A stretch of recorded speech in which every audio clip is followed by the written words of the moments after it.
Hello, everyone. Today we will present about our research project presentation tonight, this semester. Our topic is the name phishing URL intelligent detection technologies. We are three group members in this semesters. Let's start from our background. In today's digital world, online services like banking, shopping, and communication are essential. But this dependence also fuels cyber threat, especially phishing. Phishing tricks the users into giving up sensitive data through fake URLs that look like real sites. As attacks grew more automatic and complex, traditional role-based detection is no longer effective anymore. Phishing now costs over 90% of data breached and billions in annual losses, such as obfuscated links and AI-generated pages, make detection increasingly difficult. Overwhelming auto-data's blacklist methods. To combine this, we need intelligent, automatic detection using machine learning.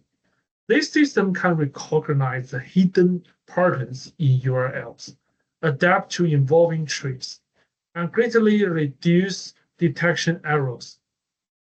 Beyond individuals, effective phishing detection protects our business or some government systems, some like a public trust, and ensuring a safer digital environment for everyone in the future. So as beginning our projects, we talk about the method first. So what we use and how do we deal with it? First, let's talk about the data sets and the pre-processing. These two pictures is the two websites about our data coming from. So the Kingos is provide our phishing URL data sites. And for Tranco, it provide our provide our good URLs website. Combine these two websites together, finally the dataset is 500,000 total. 3.4 times more good URLs than the phishing ones. That's caused the imbalance. And how do we fix this? We deal with the imbalance during the training. Try to use the class weights equal balance, which helps the mode pay more attention to phishing samples. So how is working? First, we download the data from the website, put into the Python. We'll roll the data, remove the duplicates, normalize our URLs, and make all the data suggest fields stabilized for our machine learning. Next, let's talk about some feature involvement. So we have three versions in this semester working. The first version is very basic one. It's just a way to show one URL is phishing or not. It also have a lot of problem because at the beginning, I want our app can catch more and more phishing URL. That's why I try to give them a trait. So when the AI want to catch the trait, they just try to put a lot of good URL into the phishing. That is not a good. That's why on the V2, I try to add more basic strategies, such as some like a URL length or some like a number of dots, blah, blah, blah, to help the machine learnings to understand about it. But I forget to add the good URLs data size on the machine learning. That is why we can't have a very accuracy threshold during the machine learning. So on the V3, I added the two data size and also introduced the semantic, domain, and the complexity feature, such as some like struct feature like URL length dots, content feature like login people, domain feature like some .tk, .ml, and some other entropy. So how this thing working. So we put the data to go to the feature extraction, and then using the random forest, then cross validation. Finally, we'll get a machine learning doc. So what is the random forest? The random forest trains many decision trees, such as the pictures right here. So we have training data, and then it will separate to 300 different trees in a group. Each tree have their own decisions. Some may say, oh, this URL you give to me is phishing. Some other may say, oh, this is good. Finally, we combine all the trees vote together, and then majority the vote becomes the final output. For example, we put for example, a www.google.com here, and then 300 trees separate 200 that this is a good URL, and the 100 that, oh, sorry, I think this is a phishing URL, but 200 is more than 100. That's why the final vote that this URL is good URL. So why we use the random forest? The first is because random forest has high accuracy. Since combine many trees reduce the random errors. Second, it handles missing or noisy data effectively. Even if some features are imperfect, others still contribute to the final decision. Third, it works well with a larger and high dimension data size, like us, 500,000 is a lot. So like URLs also with a dozen of different attributes. So this is why the random forest is very fit about our project. And most importantly, it reduced our fitting, ensuring the mode generalized well to unseen the phishing website. This time in this semester, in our project, we trained the random forest with 300 trees, use 5-foot cross-validation for reliability. Why we don't use 500 or more? Because I find it out even we use more trees, it still not increase a lot accuracy, but it will cause the time delay. So probably, for example, for the 300, it probably just calls like 45 to 60 milliseconds. But for the 800, it probably calls like 120 milliseconds. So it's not worse. That's why finally we use the 300 trees. Next one is a map about the precision and the recall curve.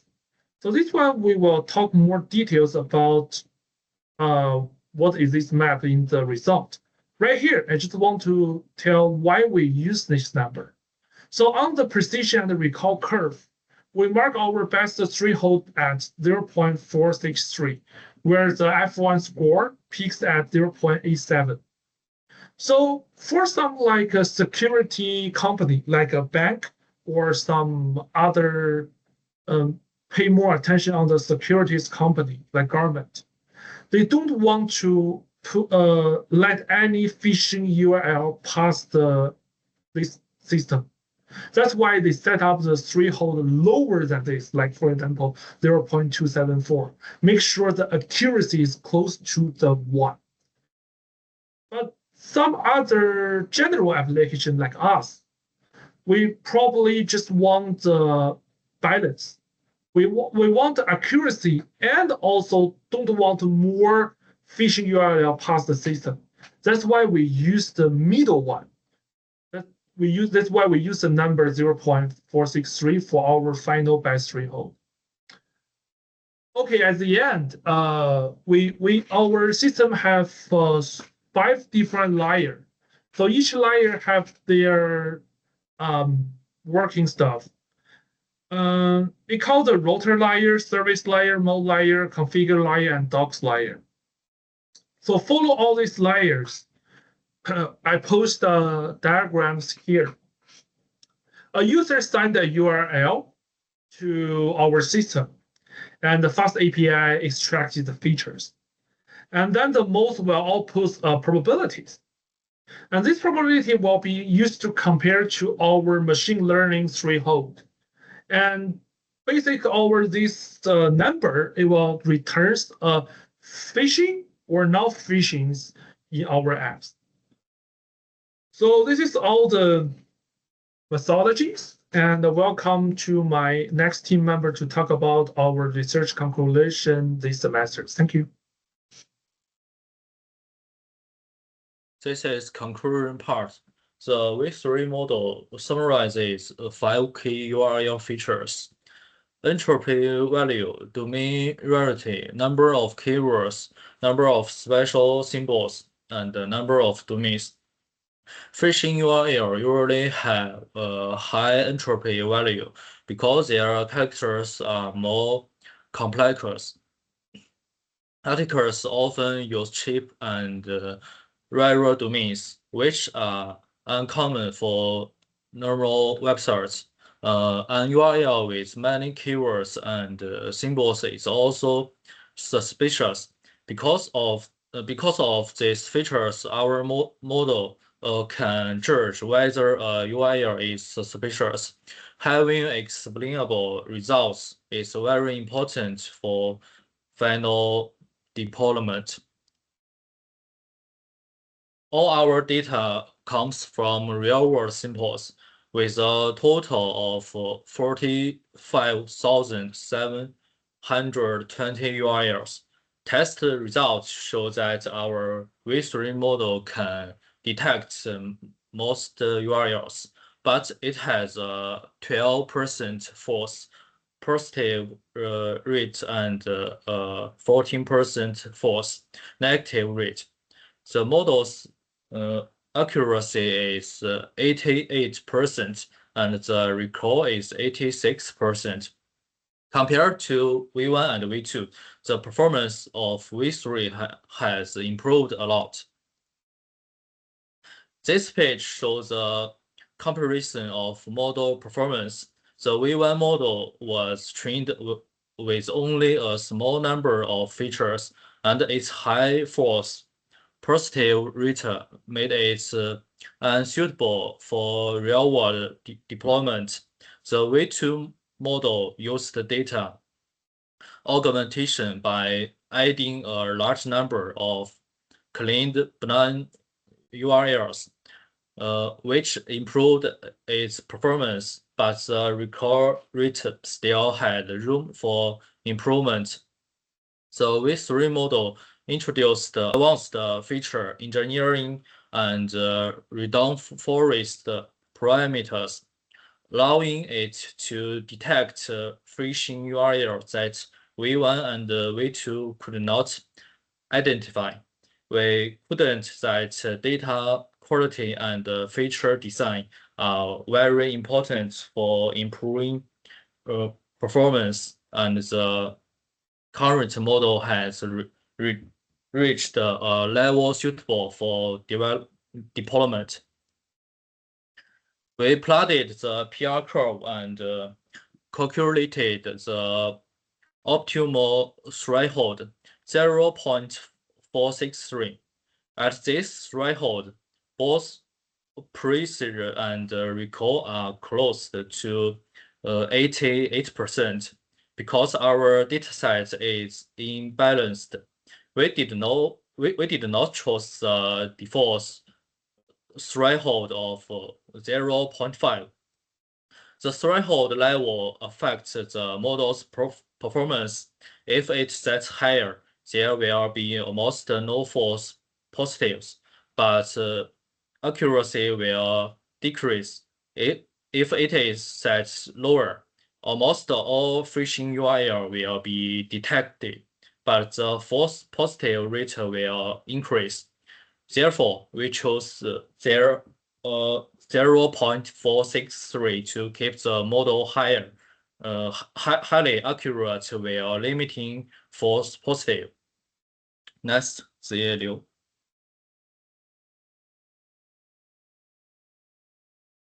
Thanks, Shushan. And now I will introduce a UI interface demo.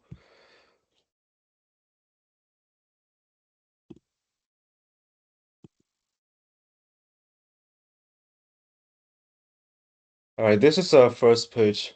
This is the main interface of my phishing URL demo. As you can see, the layout is very clean and simple to understand. At the top of this page, the users can type any website link and click the predicts to see if it is safe or phishing websites. Right below, the results section shows a label, either phishing or legit, along with a confidence score from the backend API. They also have the batch check area, where users can test multiple URL at one time. And at the end of this page,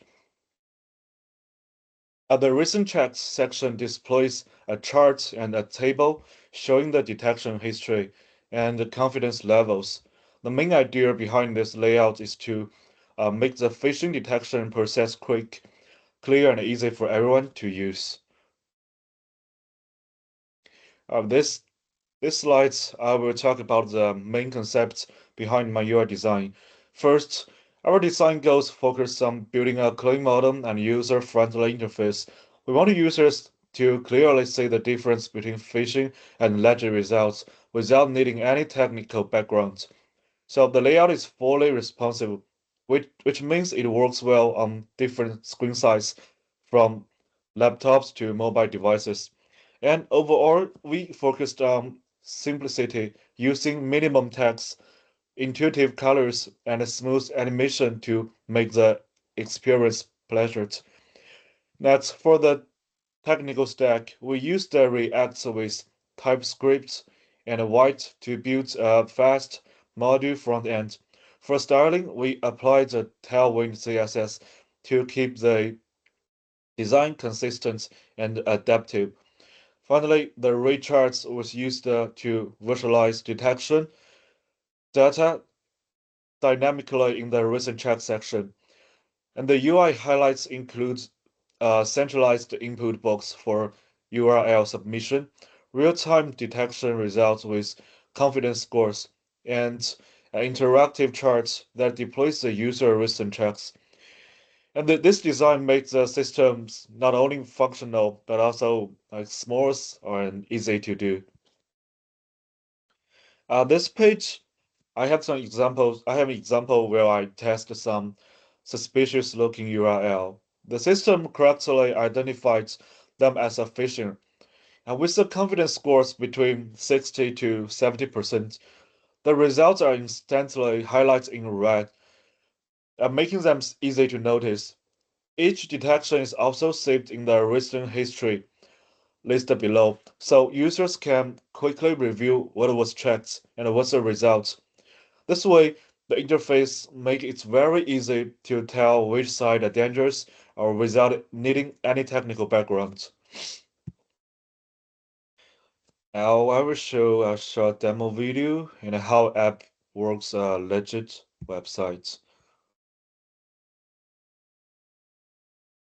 I will show the three examples for this video. So let's get started. Like first one, I typed the google.com, and we can see this result here. It shows the URL, the label, and also the score here. And at the end of the page, the recent checks. We also can see the time URL and the legit, the confidence. Now I will change to the apple.com, and let's see what happened. The same way, the result is here. And I also have the recent checks here. We can see the apple.com, the confidence 92%, and change to amazon.com. That's the same way shown here. So about this video, after talking about this video, our phishing URL detection web app combines both technical strengths and user-centered design. On the back end, we use the fast API to process URL and generate predictions efficiently. And on the front end, I create a clean and responsive interface with React, TypeScript, and Tailwind CSS, so users can easily check any link and see clear real-time results. This project not only helps with awareness about the phishing threats, but also shows how cybersecurity tools can be made simple and accessible for every user. Our main role, my main role was UI design and service integration, making sure the backend results are displayed clearly and interactively. Looking ahead, there are a few improvements we would like to make in the future. First, add a real machine learning model training on a large phishing dataset to improve accuracy. Second one, include real-time monitoring so users can automatically report suspicious domains. The third one, expand the app with browser extensions and multi-support to reach more users. And finally, this project turned a research idea into a fully functional phishing detection tool that's both accurate and user-friendly. And we are excited to keep developing in the future. That's all. Thank you.